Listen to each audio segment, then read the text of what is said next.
प्रभु जीशु ख्रीष्ट नाम समस्त नमस्कार जनाए प्रथम शेष भाग आम मैंने पहुंचलुणु से प्रभु को धन्यवाद दिए केते घात प्रतिघात थिले आम मान को से कढ़े कि नौचन से प्रभु को मान को धन्यवाद दिए अति सुंदर भाव भौणी आराधना माध्यम कढ़े नेले से प्रभु को धन्यवाद दिए जो वाक्य मुझे आपण मान पाखे रखा चाहे आपण मैंने पाइपर प्रथम राजावली तार 19 पर्व 1 ରୁ 5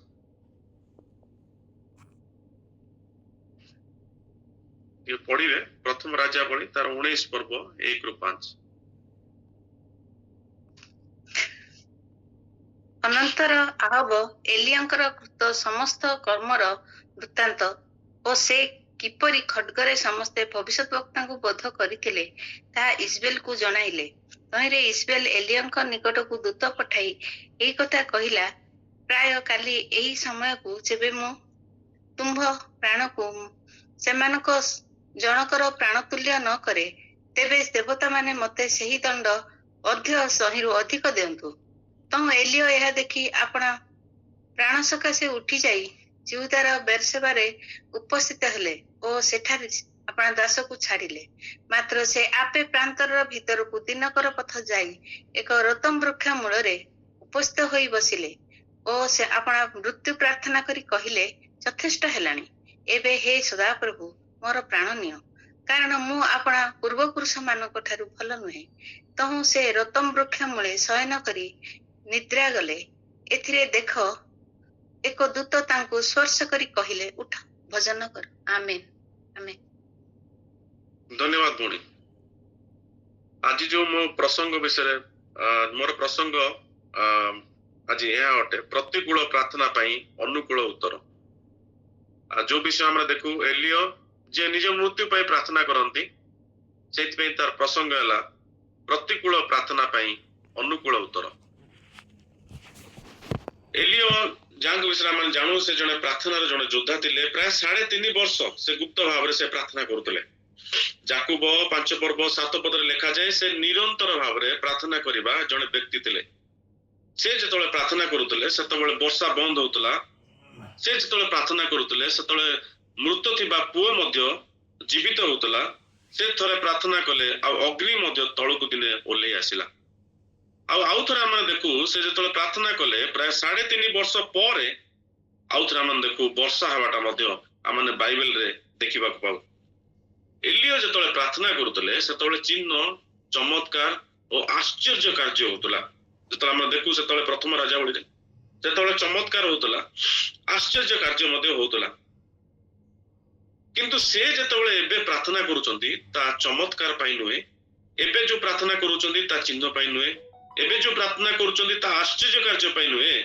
किंतु एबे जेतबेले से प्रार्थना करुचंती से मृत्यु पाई प्रार्थना करुचंती जेतबेले हमने देखू एलियो जे डिप्रेशन रे अछंती एक नैराश्यजनक परिस्थिति रे एलियो अछंती जहां हमने देखिबा पाऊ ए नैराश्यजनक परिस्थिति रे हमने एलियो को देखिबा पाऊ जे बेर्शेबा मरुभूमि रे जे मृत्यु निमंते प्रार्थना कले गोटे व्यक्ति जे आश्चर्य कार्य जेतबेले से प्रार्थना करंती आश्चर्य कार्य हुए जेतबेले से प्रार्थना करंती मृत पुओ जीवित होला किंतु एबे से प्रार्थना करूचंती निजर मृत्यु पाई प्रभु यथेष्ट हलानी तुमे मो प्राण नियो बाइबल रे हम अनेक व्यक्ति को देखू जो माने एई नैराश्यमय परिस्थिति देखि से माने जाई अछंती एई निराश बळी परिस्थिति रे से माने जीवन काटी अछंती हताश मध्य देकी से माने जाई अछंती बाइबल रे हम अनेक व्यक्ति को जदि देखिबा ता भीतर अब्राहम मध्य अछंती ता भीतर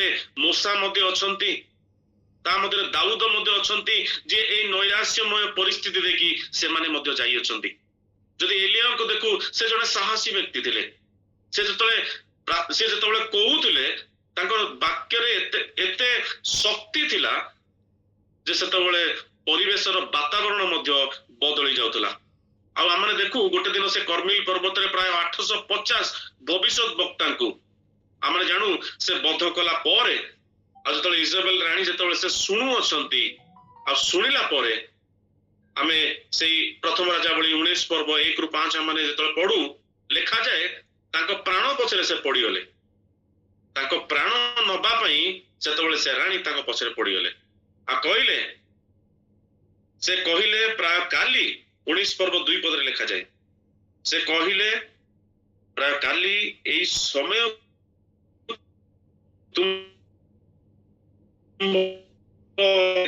ତେବେ ଦେବତା ମାନେ ମତେ ସେଇ ଦଣ୍ଡରୁ ମଧ୍ୟ ତୁଲ୍ୟ ନରେ ସେ ଏଇଭଳିଆ ଭାବରେ ତାଙ୍କୁ ମାରିବା ପାଇଁ ଚାହିଁଲେ କିନ୍ତୁ ଏଲିଓ ଯେତେବେଳେ ଶୁଣିଲା ଯେ ରାଣୀ ତାଙ୍କୁ ମାରିବା ପାଇଁ ଚାହୁଁଅଛି 19 ପର୍ବ 3 ପଦରେ ନ୍ୟୁ ଇଣ୍ଟରନ୍ୟାସନାଲ ଭର୍ସନ ରେ ଲେଖାଯାଏ ଏଲାଇଜା was afraid and ran for his life ବୋଲି ଲେଖାଯାଏ ନ୍ୟୁ ଇଣ୍ଟରନ୍ୟାସନାଲ ଭର୍ସନ NIV ରେ ଲେଖାଯାଏ Elijah was afraid and ran for his life ଭୟ ବୋଲି ଲେଖାଯାଏ ଅତିଶୟ ସେ ଭୟ କଲେ ଯଦି ଆମେ ଦେଖୁ ଭୟ ହଉଛି ପ୍ରଥମ ପାହାଚ ଯାହା ଡିପ୍ରେସନ ର ଭୟ ଯାହା ପ୍ରଥମ ପାହାଚ ଅଟେ ଜଣେ ନୈରାଶ୍ୟମୟ ପରିସ୍ଥିତି ଯେତେବେଳେ ଯାଉଅଛି ତାର ପ୍ରଥମ ସୋପାନ ହଉଛି ଆମମାନେ ଯେତେବେଳେ ଦେଖୁ 2 ତିମୋଥୀ 1 ପର୍ବ 7 ପଦ ଟିକେ ପଢିବେ କିଏ 2 ତିମୋଥୀ 1 ପର୍ବ 7 ପଦରେ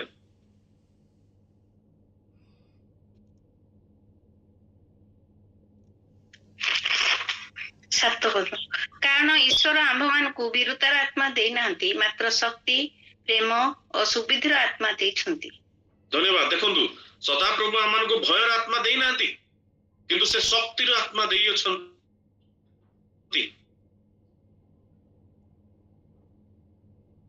ଆଉ ଶୁଣି ସେଇଥିପାଇଁ ହିତୋପଦେଶ 30 ପର୍ବ 30 ପଦରେ ଲେଖାଯାଏ ପଶୁମାନଙ୍କ ମଧ୍ୟରେ ବିକ୍ରମୀ ସିଂହ କାହା ସମ୍ମୁଖରୁ ଫେରେ ନାହିଁ ପଶୁମାନଙ୍କ ମଧ୍ୟରେ ବିକ୍ରମୀ ସିଂହ କାହା ସମ୍ମୁଖରୁ ଫେରେ ନାହିଁ ସେ କେବେ ହେଲେ କାହାକୁ ଭୟ କରିବ ନାହିଁ ଆମମାନେ କାହାକୁ ଭୟ କରିବା ନାହିଁ କଣ ଆଜି ଆମମାନଙ୍କ ଜୀବନରେ ଆମେ କଣ ରୋଗକୁ ଭୟ କରୁ କି ଆଜି ଆମମାନଙ୍କ ଜୀବନରେ କଣ ମୃତ୍ୟୁକୁ ଆମମାନେ ଭୟ କରୁ କି ଆଜି ଆମମାନଙ୍କ ଜୀବନରେ କଣ ଆମେ ଶୈତାନକୁ ଭୟ କରୁ କି ଆଜି ଆମମାନଙ୍କ ଜୀବନରେ କଣ ଦୁର୍ନାମକୁ ଆମମାନେ ଭୟ କରୁ କି ଆଜି ଆମମାନଙ୍କ ଜୀବନରେ କାଲି ଆମମାନଙ୍କର କଣ ହବ ସେ ଭବିଷ୍ୟତକୁ ନେଇକି କଣ ଆଜି ଆମମାନଙ୍କର ଭୟ ଅଟେ କି ପିଲାମାନଙ୍କର ଭବିଷ୍ୟତକୁ ନେଇକି ଭୟ ଅଟେ କି ପ୍ରଭୁ କାଲି ଦିନ ଯେ କଣ ହବ ଆମମାନଙ୍କ ପାଇଁ ତା କଣ ଆମମାନେ ଆଜି ଭୟରେ ଅଛୁ କି ପ୍ରଭୁ ଏଇ ଯଦି ଆମମାନେ ଭୟରେ ଯଦି ଅଛୁ ମୁଁ କହିବା ପାଇଁ ଚାହେଁ ଆମମାନେ ଏଇଭଳି ଭାବରେ ଅଙ୍ଗୀକାର କରୁ ପ୍ରଭୁ ଯୀଶୁ ଖ୍ରୀଷ୍ଟଙ୍କ ନାମରେ ଏ ଭୟକୁ ତୁମେ ଦୂର କର ପ୍ରଭୁ ଯୀଶୁ ଖ୍ରୀଷ୍ଟଙ୍କ ନାମରେ ଏ ଭୟ ମୋ ଜୀବନରୁ ଆଜି ଦୂର ହଉ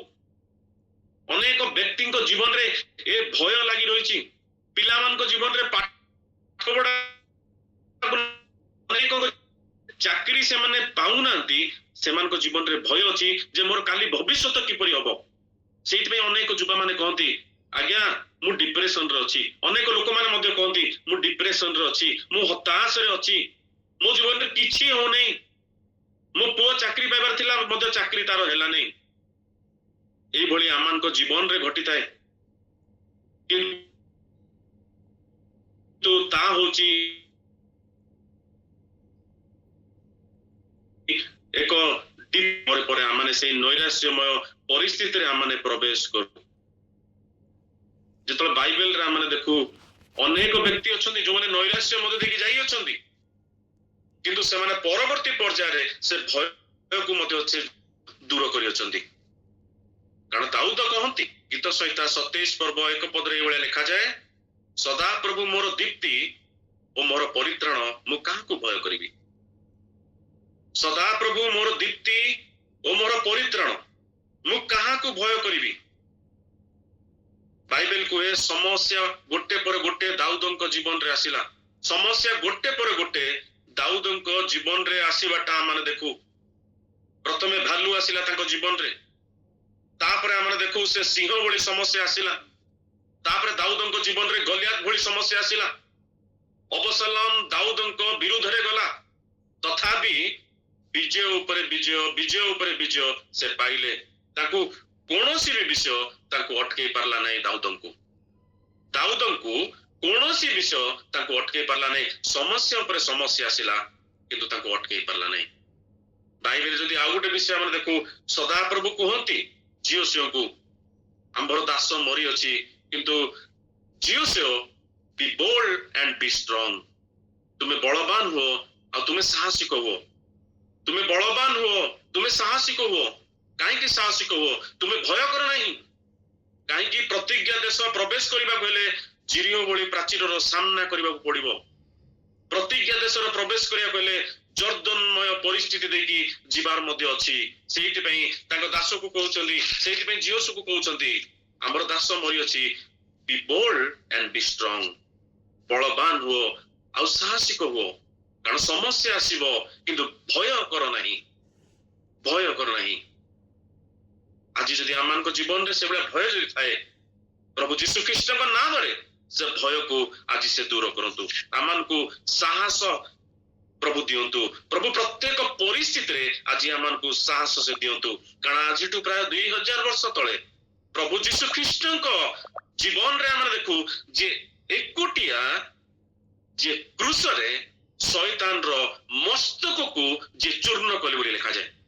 ଯେ ଶୟତାନର ମସ୍ତକକୁ ଯେ ଚୂର୍ଣ୍ଣ କଲେ, ସେ ପ୍ରଭୁ ଯୀଶୁ ଖ୍ରୀଷ୍ଟ ଯେ ଆମ ସହିତ ଅଛନ୍ତି। ହାଲେଲୁୟା। ସେ ଯେ ଆମ ସହିତ ଅଛନ୍ତି, ସେଇଥିପାଇଁ ଆମେ ଭୟ କରିବା ନାହିଁ। ପ୍ରଭୁ ଭୟର ଆତ୍ମା ଦେଇନାହାନ୍ତି। ସେଇଥିପାଇଁ ତିମୋଥିକୁ ସେ ଲେଖନ୍ତି, ଭୟର ଆତ୍ମା ଦେଇନାହାନ୍ତି। ପାଉଲ ତିମୋଥିକୁ ଲେଖନ୍ତି, ଭୟର ଆତ୍ମା ଦେଇନାହାନ୍ତି, କିନ୍ତୁ ଶକ୍ତିର ଆତ୍ମା ଦେଇଅଛନ୍ତି। ସେ ସାହସର ସହିତ ସିଂହ ଭଳିଆ କାହା ସମ୍ମୁଖରୁ ସେ ଫେରିବ ନାହିଁ କେବେ ହେଲେ। ପ୍ରଭୁ ଏଇଭଳି ଆତ୍ମା ଆଜି ଆମକୁ ଦେଇଅଛନ୍ତି। ଯୋଉମାନେ ଭୟରେ ଅଛନ୍ତି, ତା ହଉଛି ଡିପ୍ରେସନର ଫାଷ୍ଟ ସୋପାନରେ ସେମାନେ ପହଞ୍ଚିଲେଣି। ନୈରାଶ୍ୟମୟ ପରିସ୍ଥିତିରେ ଫାଷ୍ଟ ସୋପାନରେ ସେମାନେ ପହଞ୍ଚିଲେଣି, ଯାହା ଭୟ ଅଟେ। ପ୍ରଭୁ ସାହାଯ୍ୟ କରନ୍ତୁ। ଏଇଭଳିଆ ଯଦି ବିଷୟ ଥାଏ, ତାହେଲେ ଆମମାନଙ୍କ ଜୀବନରୁ ଦୂର କରନ୍ତୁ। ଅନେକ ଯୁବା ମାନଙ୍କୁ ଭେଟେ ଯୋଉମାନେ କୁହନ୍ତି, ଆଜ୍ଞା ମୁଁ ଡିପ୍ରେସନରେ ଅଛି। ଅନେକ ଦାସ ମାନେ ମଧ୍ୟ କହନ୍ତି, ଯୋଉମାନେ ମିଶନାରୀ ମାନେ, ସେମାନେ ମଧ୍ୟ କହନ୍ତି, ଆଜ୍ଞା ମୁଁ ଡିପ୍ରେସନରେ ଅଛି, ମୁଁ ହତାଶରେ ଅଛି, କୌଣସି ବିଷୟ ମୋ ଜୀବନରେ ଠିକ ହଉନି। ପ୍ରଭୁ କିନ୍ତୁ ସେଇ ବିଷୟ ଯଦି ଆଜି ଆମମାନଙ୍କର ଅଛି, ତା ଦୂର କରନ୍ତୁ, ତା ଦୂର କରନ୍ତୁ। ପ୍ରଭୁ ସାହସର ଆତ୍ମାକୁ ଆଜି ଆମମାନଙ୍କ ଜୀବନରେ ଦିଅନ୍ତୁ। ଯେତେବେଳେ ଏଲିୟଙ୍କ ଜୀବନକୁ ଦେଖୁ, ଭୟ, ଯେ ରାଣୀ ତାଙ୍କୁ ଯେତେବେଳେ ମାରିବା ପାଇଁ ଚାହିଁଲା, ସେ ଦୌଡ଼ିଲେ। ନ୍ୟୁ ଇଣ୍ଟରନ୍ୟାସନାଲ ଭର୍ସନ ଲେଖାଯାଏ, Eliza was afraid and ran for his life। ଯେତେବେଳେ ଭୟ କଲେ ଆଉ ଦୌଡ଼ିଲେ ବୋଲି ଲେଖାଯାଏ। ତା ହଉଛି ପ୍ରଥମ କାରଣ ଡିପ୍ରେସନର। ଦ୍ୱିତୀୟ କାରଣ ଯଦି ଦେଖିବା, ଦ୍ୱିତୀୟ କାରଣ ହଉଛି ପ୍ରଭୁ ତାଙ୍କୁ କହିଲେ, ତୁମେ ଆହାବଙ୍କ ପାଖକୁ ଯାଅ। ସଦାପ୍ରଭୁ ଏଲିୟଙ୍କୁ କହିଲେ, ତୁମେ ଆହାବଙ୍କ ପାଖକୁ ଯାଅ। ସମରିୟାକୁ ସେ ଗଲେ। କିନ୍ତୁ କଣ ହେଇଛି, ସମରିୟାକୁ ଗଲେ ଯେତେବେଳେ ପ୍ରଥମ ରାଜାବଳୀ 18 ଯେତେବେଳେ ଆମେ ଦେଖୁ, ସେତେବେଳେ ତାଙ୍କୁ ପଠାଇଲେ, ତୁମେ ଆହାବଙ୍କ ପାଖକୁ ଯାଅ, ସମରିୟାକୁ ଯିବା ପାଇଁ କହିଲେ। କିନ୍ତୁ ଯେବେ ସମସ୍ୟା ଆସିଲା, ଯେତେବେଳେ ଚ୍ୟାଲେଞ୍ଜେସ୍ ଆସିଲା, ଯେତେବେଳେ ରାଣୀ ତାଙ୍କୁ ମାରିବା ପାଇଁ ଚାହିଁଲା, ସେ ସମରିୟାରୁ ଦୌଡ଼ିଲେ। ପ୍ରଭୁଙ୍କର ଇଚ୍ଛାରୁ ସେ ଇଚ୍ଛା ଆମେ ଯେତେବେଳେ ବାହାରକୁ ଯାଉ, ସେତେବେଳେ ଡିପ୍ରେସନ ଆମମାନଙ୍କ ଜୀବନରେ ମଧ୍ୟ ଆସେ। ପ୍ରଭୁଙ୍କ ଇଚ୍ଛା ଭିତରେ ଯେତେବେଳେ ଆମେ ରହିବା, ସେତେବେଳେ ସୁରକ୍ଷା ଥିବ। ମୁଁ କହୁନି ପ୍ରଭୁଙ୍କ ଇଚ୍ଛା ଭିତରେ ରହିଲେ ସମସ୍ୟା ଆସିବନି, ସମସ୍ୟା ଆସିବ। କାରଣ ଆଇବ, ସଦାପ୍ରଭୁଙ୍କର ଇଚ୍ଛା ଭିତରେ ଥିଲେ। ଯୀଶୁ ଖ୍ରୀଷ୍ଟ ଯିଏ ମଧ୍ୟ ପରମେଶ୍ୱରଙ୍କ ଇଚ୍ଛା ଭିତରେ ଥିଲେ। ସମସ୍ୟା ଆସିଲା, କିନ୍ତୁ ତା ଉପରେ ସେମାନେ ଜୟ ପ୍ରାପ୍ତ ହେଲେ ବୋଲି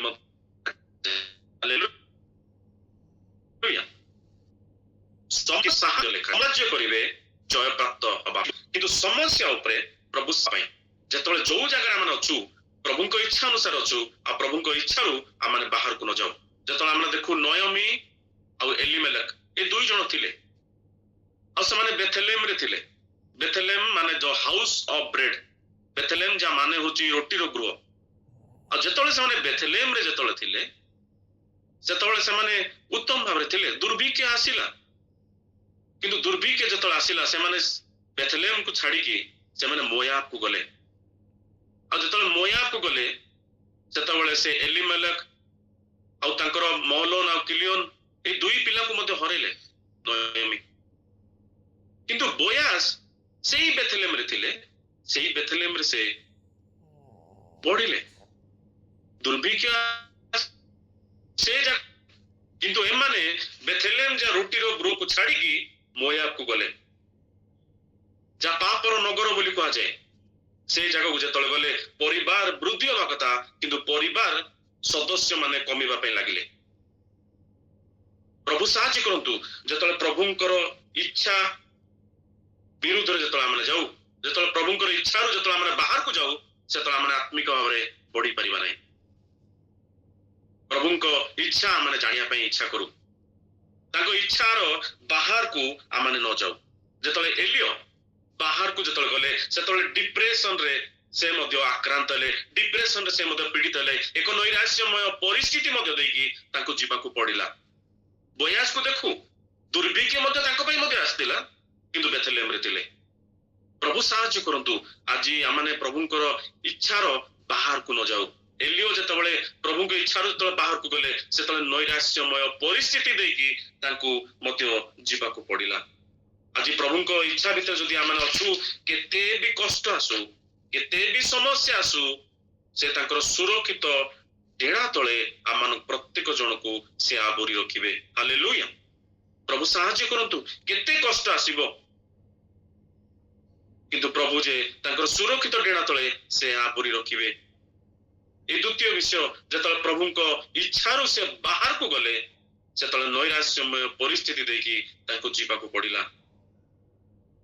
ଯେତେବେଳେ ଆମେ ଦେଖୁ ତୃତୀୟ ବିଷୟ, ଡିପ୍ରେସନ ତାଙ୍କ ଜୀବନରେ କାହିଁକି ଆସିଲା, ତା ଲେଖାଯାଏ ଯେ ସେ ତାଙ୍କ ଦାସକୁ ଛାଡିକି ସେ ଚାଲିଲେ।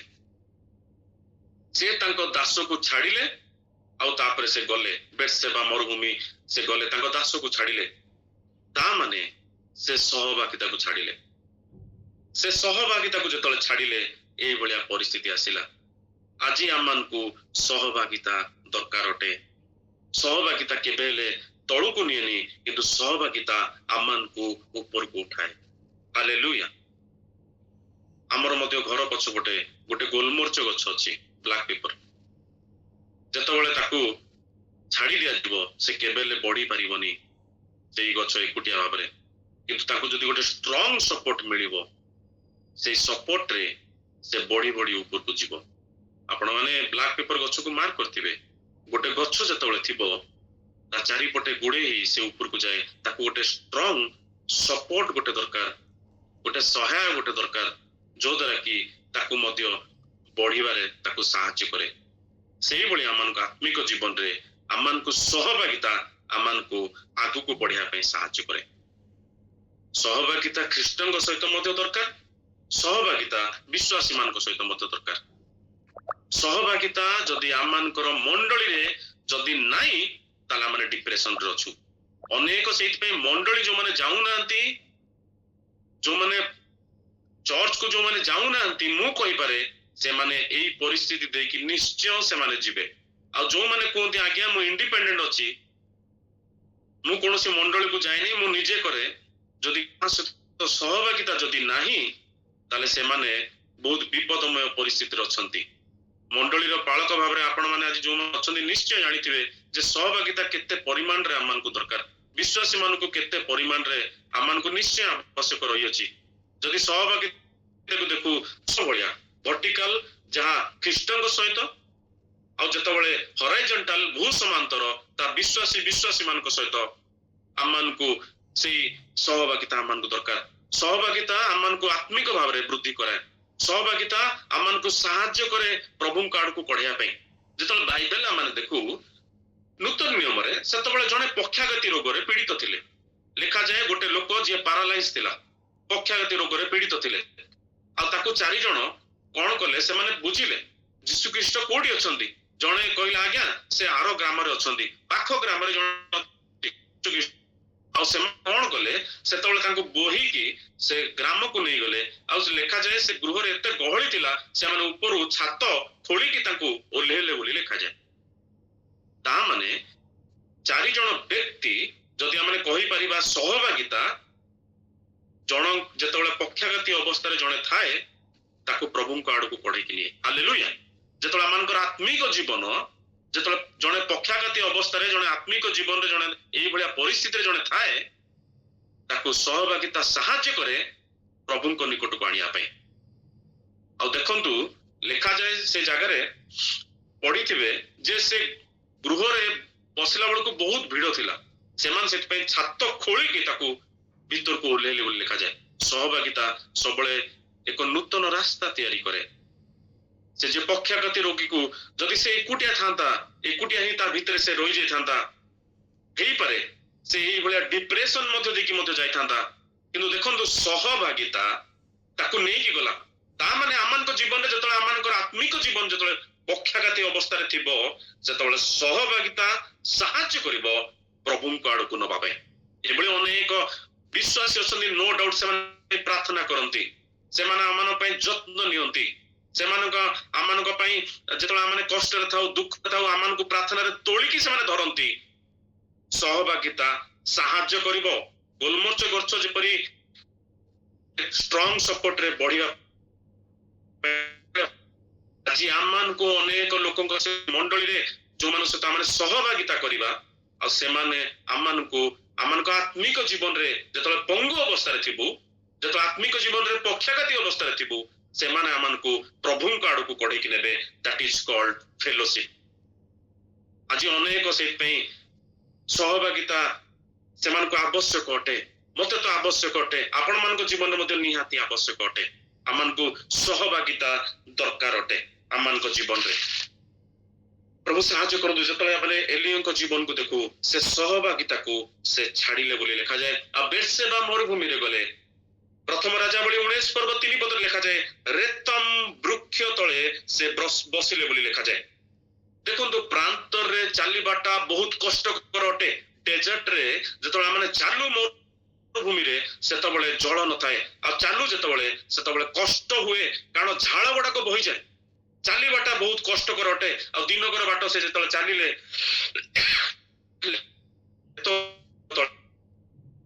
ସେ ବସି ପଡିଲେ, ଛାଇ ଟିକେ ଅନୁଭବ କରୁଥିବେ, ଆଉ ସେଠାରେ ସେ ବସି ପଡିଲେ। ଭାରି ଆଶ୍ଚର୍ଯ୍ୟ ଲାଗେ ଏଲିୟଙ୍କ ବିଷୟ। 3500 ଆଜିକୁ ପ୍ରାୟ 3500 ବର୍ଷ ତଳେ ଯିଏ ଦିନେ ପ୍ରାର୍ଥନା କରୁଥିଲେ, ଆଶ୍ଚର୍ଯ୍ୟ କାର୍ଯ୍ୟ ହଉଥିଲା। ଯିଏ ଦିନେ ପ୍ରାର୍ଥନା କରୁଥିଲେ, ବର୍ଷା ବନ୍ଦ ହଉଥିଲା, ବର୍ଷା ହଉଥିଲା, ଏଇଭଳିଆ ବିଷୟ ହଉଥିଲା। କିନ୍ତୁ ବେଦନା ଆଉ କଷ୍ଟ ତାଙ୍କ ଜୀବନରେ ଏତେ ଅଧିକ, ସେ ଏବେ ନିଜ ଜୀବନରେ ମୃତ୍ୟୁ ପାଇଁ ପ୍ରାର୍ଥନା କରୁଅଛନ୍ତି। ଆଜି ହେଇପାରେ ଅନେକ ଲୋକଙ୍କ ଜୀବନ ସେଇଭଳିଆ ଥାଏ। ବାହାରେ ବହୁତ ହସୁଥିବେ, କିନ୍ତୁ ଆନ୍ତରିକ ଭାବରେ ବହୁତ ଦୁଃଖ ତାଙ୍କ ଜୀବନରେ। ସେମାନେ ବେଳେ ବେଳେ ଏଇଭଳିଆ ପ୍ରାର୍ଥନା କରନ୍ତି। ଏଲିୟ ଯୋଉ ଭଳିଆ ପ୍ରାର୍ଥନା କରନ୍ତି, ଯଥେଷ୍ଟ ହେଲାଣି, ମୋ ଜୀବନ ତୁମେ ନିଅ।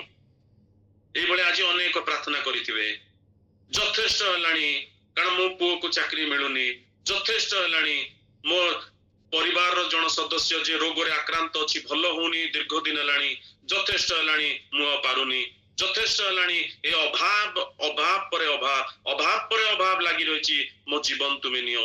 ଯଥେଷ୍ଟ ହେଲାଣି, ମୋ ପିଲାମାନଙ୍କର କିଛି ଉନ୍ନତି ହଉନି, ଯଥେଷ୍ଟ ହେଲାଣି, ଆମେ ଆଉ ପାରୁନୁ। ଯଦି ଏଇଭଳିଆ କେହି ପ୍ରାର୍ଥନା କରିଥାନ୍ତି, ପ୍ରଭୁ ଏଇ ନୈରାଶ୍ୟମୟ ପରିସ୍ଥିତିରୁ ସେମାନଙ୍କୁ ବାହାର କରନ୍ତୁ। ବାଇବେଲରେ ଯେତେବେଳେ ଆମେ ଦେଖୁ, ମୂଷାଙ୍କୁ ଯେତେବେଳେ ଦେଖୁ, ମୂଷା ଏଇଭଳିଆ ଦିନେ ପ୍ରାର୍ଥନା କରିଥିଲେ। ମୂଷା କହିଲେ, ଗଣନା ତାର 11 ପର୍ବ 14-15 ଏଇଭଳିଆ ଲେଖାଯାଏ।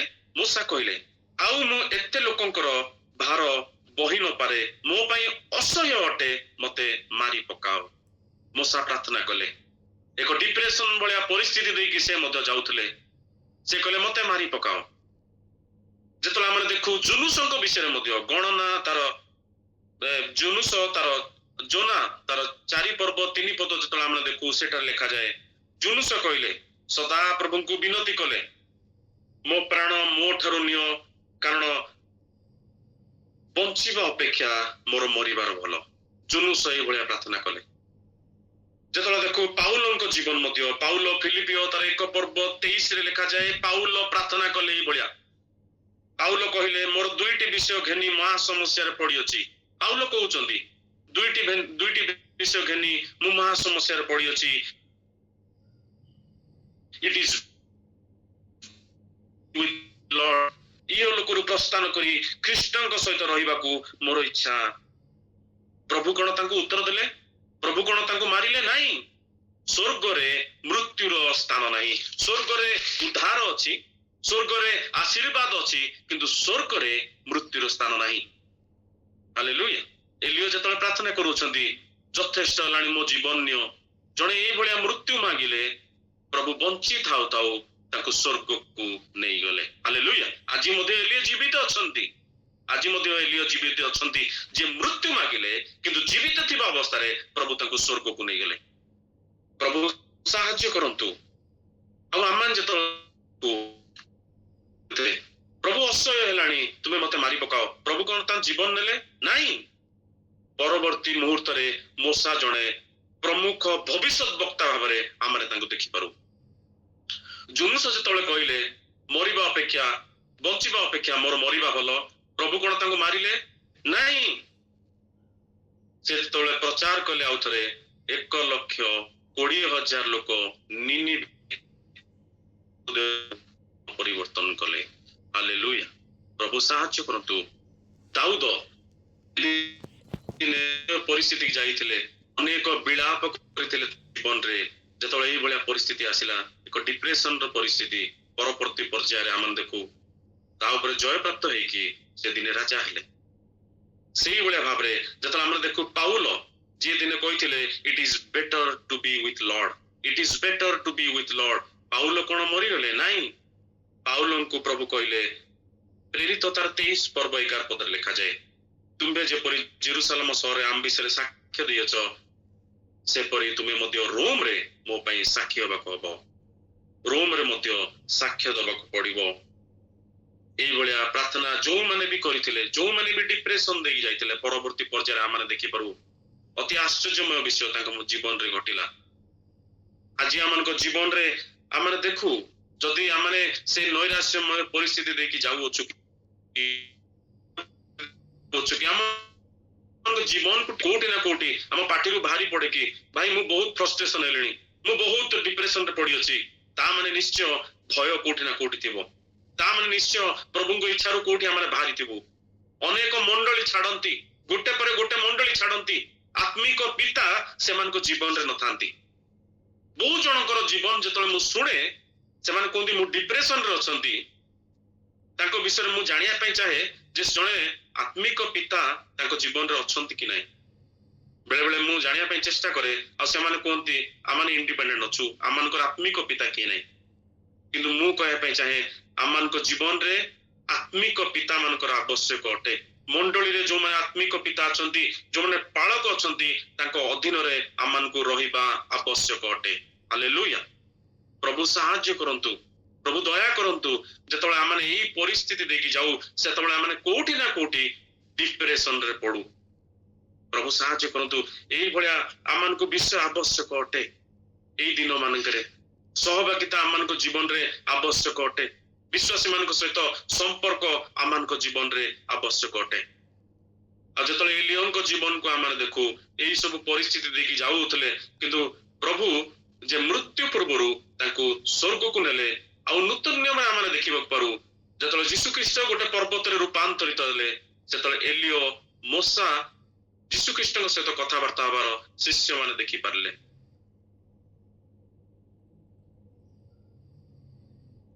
ଦିନେ ଯେତେବେଳେ ଯାଉଥିଲେ, ଲୋନଲିନେସ୍ ଏକୁଟିଆମୟ ପରିସ୍ଥିତି ଯେତେବେଳେ ଯାଉଥିଲେ, ସଂଘର୍ଷ କରୁଥିଲେ, କିନ୍ତୁ ସେ ପରିସ୍ଥିତିରେ ଗଲା ପରେ ଯେ ଦିନେ ମୃତ୍ୟୁ ମାଗିଥିଲେ, ଯେ ଦିନେ ପ୍ରାର୍ଥନା କରିଥିଲେ, ପ୍ରଭୁ ମତେ ମୃତ୍ୟୁ ଦିଅ, କିନ୍ତୁ ପରବର୍ତ୍ତୀ ପର୍ଯ୍ୟାୟରେ ଆମେ ତାଙ୍କ ଜୀବନ ଦେଖିପାରୁ ସେ ରୂପାନ୍ତରିତ ଭଳିଆ ବିଷୟ ଆମେ ଦେଖିପାରୁ। ଯୀଶୁ ଖ୍ରୀଷ୍ଟ ଯେତେବେଳେ ରୂପାନ୍ତରିତ ହେଲେ, এই ଦୁଇ ଜଣ ବ୍ୟକ୍ତି ତାଙ୍କ ସହିତ କଥା ହଉଥିଲେ। ସେଇଥିପାଇଁ ଆମେ କେବେ ବି ମୃତ୍ୟୁ ମାଗିବା ନାହିଁ, କେବେ ବି ଆମେ ସେ ଡିପ୍ରେସନ ଭଳି ପରିସ୍ଥିତି ଦେଖି ଆମେ ଯିବା ନାହିଁ, କେବେ ବି ଆମେ ସେ ପରିସ୍ଥିତି ଦେଖି ନ ଯାଉ। ଆମମାନଙ୍କ ପିଲାମାନଙ୍କ ଜୀବନରେ ଆମେ ଦେଖୁ ସେମାନେ ଭୟରେ ଅଛନ୍ତି କି, ଆମେ ନିଜ ଜୀବନରେ ଦେଖୁ ଆମେ ଭୟରେ ଅଛୁ କି, ଆମର ସ୍ତ୍ରୀର ଜୀବନରେ ଦେଖୁ ଭୟରେ ଅଛନ୍ତି କି। ଭୟର ଆତ୍ମାକୁ ସମ୍ପୂର୍ଣ୍ଣ ରୂପରେ ଆମମାନଙ୍କ ଜୀବନରେ ଆମେ ଦୂର କରୁ, ଆଉ ଆମେ ପ୍ରଭୁଙ୍କ ଇଚ୍ଛା ଅନୁସାରେ ଆମେ ରହୁ। ଆମେ ଅନେକ ଅଛନ୍ତି କଣ କରନ୍ତି, ଯେତେବେଳେ ମଣ୍ଡଳୀରେ ସେମାନଙ୍କୁ ଶିକ୍ଷା ଦିଆଯାଏ, ଯେତେବେଳେ ଭଲ ଶିକ୍ଷା ଦିଆଯାଏ ସେମାନେ ରୁହନ୍ତି, କିନ୍ତୁ ଯୋଉ ଦିନ ସେମାନଙ୍କୁ ଟିକେ କଠିନ ଶିକ୍ଷା ଯୋଉ ଦିନ ମିଳେ, ଟିକେ ଷ୍ଟ୍ରଙ୍ଗ ମିଳେ, ଅନେକ ଅଛନ୍ତି ମଣ୍ଡଳୀ ଛାଡନ୍ତି। प्रभु इच्छा विरुद्ध रे जाती बाहर को जाती और डिप्रेशन कोठी ना कोठी तांको जीवन रे आसे आउ आमान को जीवन रे सहभागिता दरकार अनेक अछंती प्रार्थना सरला परे का सहित किछि का सहित कथा हेबेनी संगे संगे से माने घर को पळेबे तो सहभागिता आमान को जीवन रे आवश्यक रही प्रभु जदि नैराश्यमय विषय आमान को जीवन रे थाए आज आमान को जीवन रु दूर करंतु प्रभु ए वाक्य रे आशीर्वाद करंतु आमेन आमेन आमेन आसु प्रार्थना करबा सुमिथिय वाक्य निमंते वक्तांक पाई समस्त पाई आमान मध्य प्रार्थना रे साहाय्य करिबा।